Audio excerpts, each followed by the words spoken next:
Tonight on Australia Wide, an ABC2 exclusive.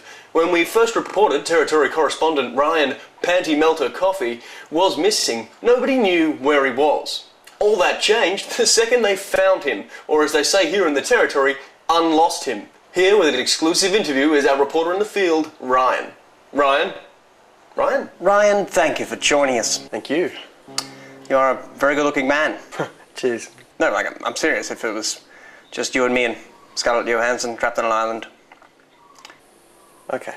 Yes, of course. You suggested, Ryan, in a previous instalment that Balanders are like camp dogs. All bark and no bite. Something about running like a girl and licking your balls. Yeah, that's been taken out of context, I think. I know at this point it sounds like I've got no idea what I'm talking about, and to be honest, I'm not entirely sure myself, so how about I just ramble on wildly until it all comes together in like a big kind of cake mix of like general rationalizations and rational generalizations and like, you know, fruit and icing and shit, and like, happy birthday to you. Right.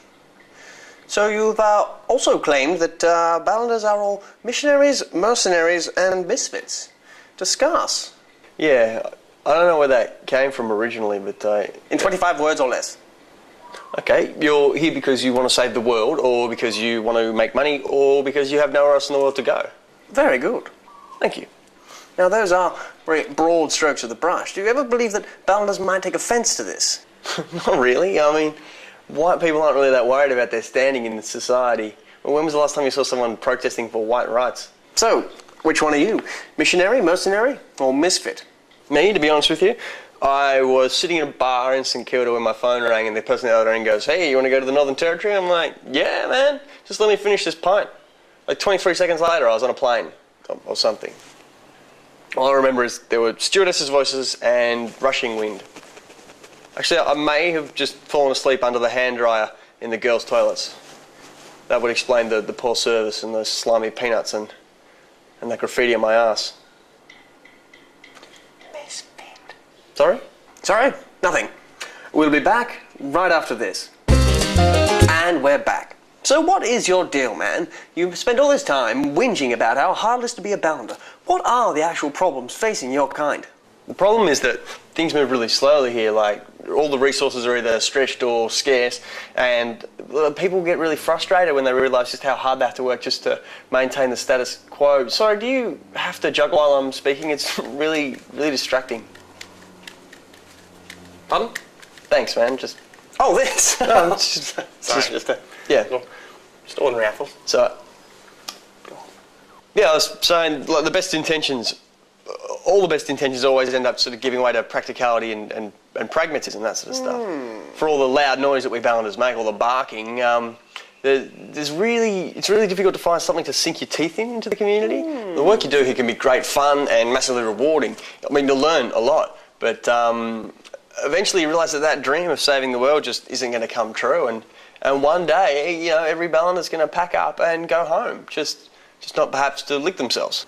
I can see where you're coming from, but surely the average Balander would take some solace in thinking that they'd done their bit. A mate of mine up here really loves his job, and I asked him if he was thinking of leaving anytime soon, and he's like, no, not now, like, I've got all these really good relationships, and I was sort of like, well, when is going to be a good time to leave? When you make those relationships even stronger? Like, sorry, is that completely necessary? Oh, yes. Of course.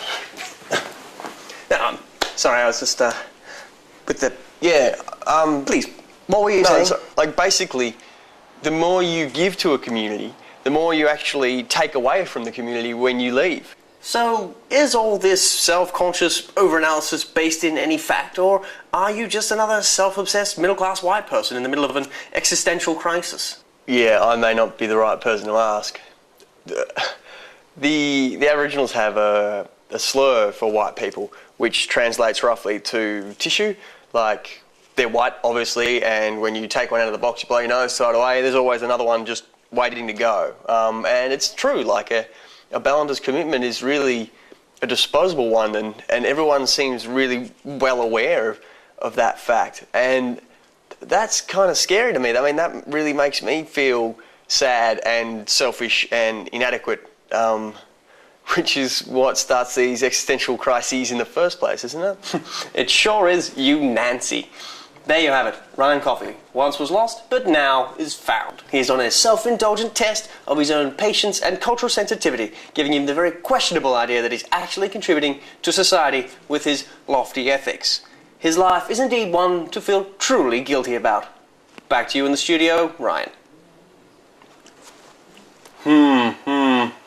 I wasn't listening to a word of that.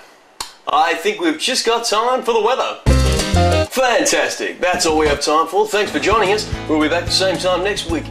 But for now, it's goodbye from me. Goodbye from me. Goodbye from me. Goodbye from me. Goodbye from me. Goodbye from me. And goodbye from me.